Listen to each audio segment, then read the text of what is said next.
Everyone, VFX knowledge में आपका स्वागत है।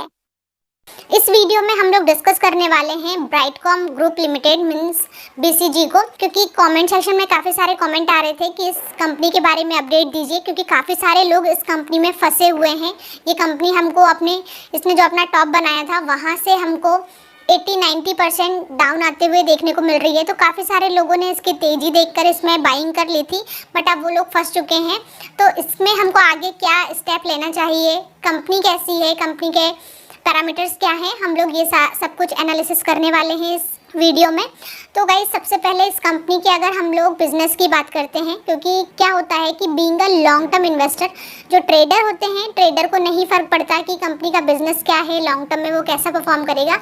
उनको डे टू डे ट्रेडिंग से बेनिफिट मिलता है, तो वो सुबह अपनी पोजीशन बनाते हैं और शाम को उससे एग्जिट कर लेते हैं। तो इस टाइप से वो डे टू डे ट्रेडिंग करते हैं, तो उनको लॉन्ग टर्म विजन से कोई मतलब नहीं होता है। But being a long term investor, हमारा काम होता है कि हमको कंपनी को देखना है, उसके पैरामीटर को देखना है, क्योंकि अल्टीमेटली लॉन्ग टर्म में कंपनी अच्छा परफॉर्म करना चाहिए और हमारी जो कैपिटल है वो ग्रो करते हुए देखने को मिलनी चाहिए। तो अगर हम लोग कुछ ऐसी कंपनी में इन्वेस्ट कर देते हैं जिसका प्राइस तो बहुत ज़्यादा भाग रहा है, बट आगे चल के कंपनी में कुछ प्रॉब्लम आ जाती है या बिजनेस लॉन्ग टर्म विजन का नहीं है, कहीं ना कहीं कोलैप्स हो सकता है, तो उसके कारण फिर हमारे पोर्टफोलियो पर बहुत ज़्यादा उसका इफेक्ट होता है। अगर हम लोग ब्राइटकॉम ग्रुप लिमिटेड के बिजनेस की बात करते हैं, तो इसका बिजनेस तो हमको ऑनलाइन देखने को मिलता है।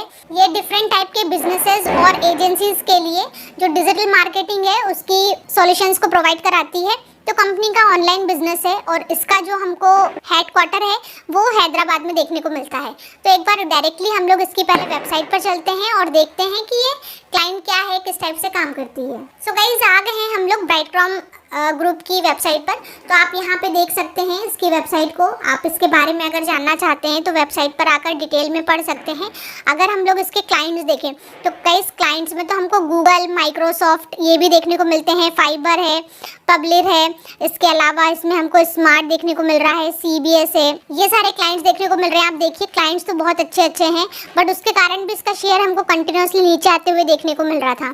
तो अगर हम लोग इसके पैरामीटर्स देखेंगे तो हमको पता चलेगा कि कंपनी में कुछ बीच में प्रॉब्लम भी हुई थी, जिसके कारण इसमें हमको बहुत ज़्यादा न्यूज़ आते हुए देखने को मिली थी। इसका जो स्टॉक है वो बहुत ज़्यादा क्रैश हो गया था।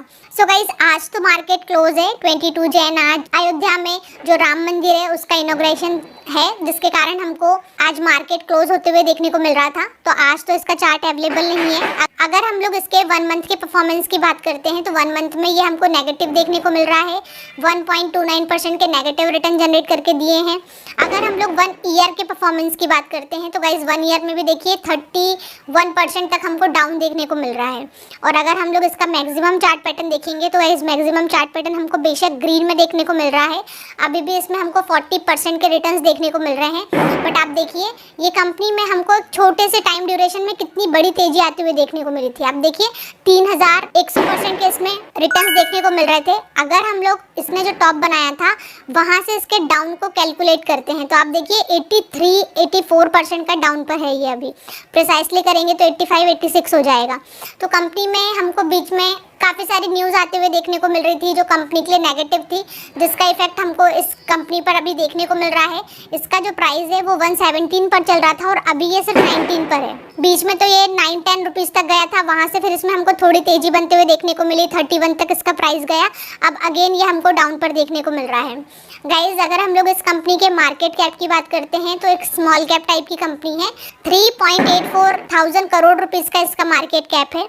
इसका जो 52 वीक हाई था ये 36 का था और 52 वीक जो लो है वो 9.35 रुपीज़ का है। और पी रेशियो इसका 2.73 देखने को मिल रहा है। ऑफकोर्स बहुत कम है क्योंकि कंपनी बहुत ज़्यादा डाउन पर चल रही है। तो ये तो हमने ओवरऑल इसका बेसिक देख लिया। अब हम लोग इसके एक बार पैरामीटर्स देखते हैं, शेयर होल्डिंग पैटर्न, फाइनेंशियल वगैरह। सो गाइज, आ गए हैं हम लोग मनी कंट्रोल की वेबसाइट पर।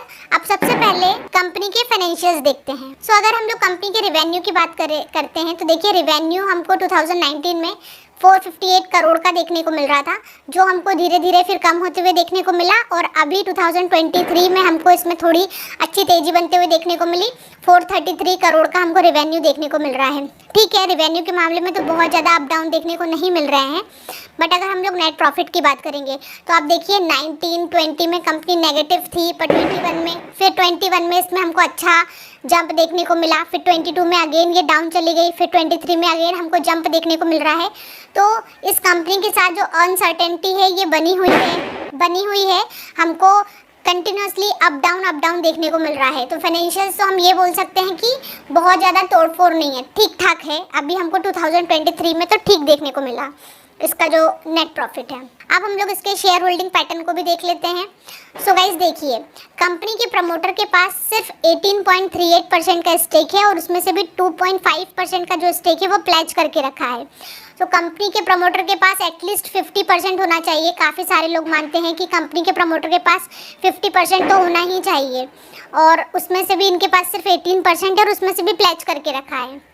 अब अगर हम लोग FIIs की बात करते हैं तो इस कंपनी में पहले 15.79% का स्टेक होल्ड करते थे, उसके बाद उन्होंने कम कर 9.53 कर दिया है।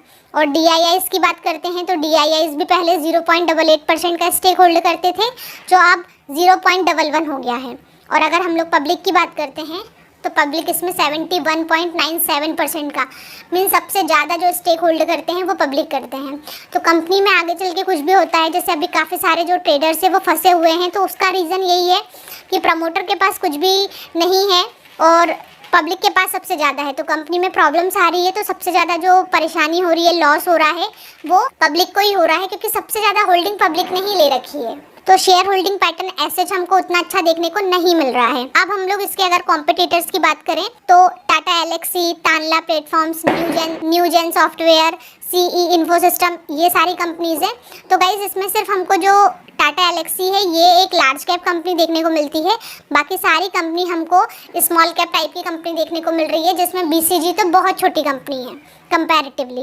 अब गाइस चलते हैं और इसके हम लोग एक बार बैलेंस शीट को भी चेक करते हैं। सो अगर हम लोग कंपनी के रिजर्व्स एंड सरप्लस की बात करते हैं तो मार्च 19 में ये हमको 487 करोड़ के देखने को मिल रहे थे, जो मार्च 23 में बढ़कर 1170 करोड़ के हो गए हैं। तो हमको जो रिजर्व्स एंड सरप्लस ये तो ग्रो करते हुए देखने को मिल रहे हैं। अब अगर हम लोग इसमें लॉन्ग टर्म बोरोइंग की बात करें तो कंपनी के ऊपर 108 करोड़ रुपीस का कर्जा है, और अगर हम लोग शॉर्ट टर्म बोरोइंग की बात करते हैं तो 0 है। तो गाइज कर्जा होना कंपनी के ऊपर बुरी बात नहीं होती है, बट प्रॉब्लम ये है कि कंपनी के फाइनेंशियल्स अच्छे नहीं है, कंपनी छोटी है और बेनिफिट उतना हो नहीं रहा है। बट अगर बोरोइंग है तो बेनिफिट का भी जो बहुत सारा पार्ट होता है, जो भी उन्होंने कमाया है, वो इंटरेस्ट में चला जाता है। तो ये फिर कंपनी के लिए एक नेगेटिव बात बन जाती है। बट कंपनी अगर अपने आप को ग्रो करने के लिए अगर लोन लेती है तो इसमें फिर प्रॉब्लम वाली बात नहीं होनी चाहिए। अब अगर हम लोग इसके कैश एंड कैश इक्विवेलेंट की बात करते हैं तो कंपनी के पास 1.56 करोड़ रुपीस का कैश एंड कैश इक्विवेलेंट भी है। सो गाइज हमने जो भी BCG के पैरामीटर्स देखे, पैरामीटर्स तो हमको अच्छे देखने को नहीं मिल रहे हैं, प्लस कंपनी अभी डाउन पर भी है। तो अगर ऑलरेडी आप इस कंपनी में इन्वेस्टेड हैं तो अगर ये कंपनी थोड़ा बहुत हमको उछाल दिखाती है, जैसे अभी हमको यहाँ पर 11 का देखने को मिल रहा था प्राइस, फिर हमने देखा तो हमको 179% के, अगर हम प्रिसाइसली करेंगे तो हमको 235% के रिटर्न्स देखने को मिल रहे हैं। तो छोटा मोटा अगर इसमें हमको जंप देखने को मिलता है तो आप अगर इससे एग्जिट करना चाहते हैं तो बिल्कुल कर सकते हैं, क्योंकि कंपनी में हमको शेयर होल्डिंग पैटर्न अच्छा देखने को नहीं मिल रहा है, बैलेंस शीट अच्छी नहीं है, फाइनेंशियल्स अच्छे नहीं है। तो ये कंपनी कब भागेगी हमको नहीं पता, कब ये अपने ऑल टाइम हाई को क्रॉस करने का ट्राई करेगी, उससे भी ऊपर जाएगी, ये हमको नहीं पता। तो इस टाइप की कंपनी से एग्जिट करना ही अच्छा रहता है।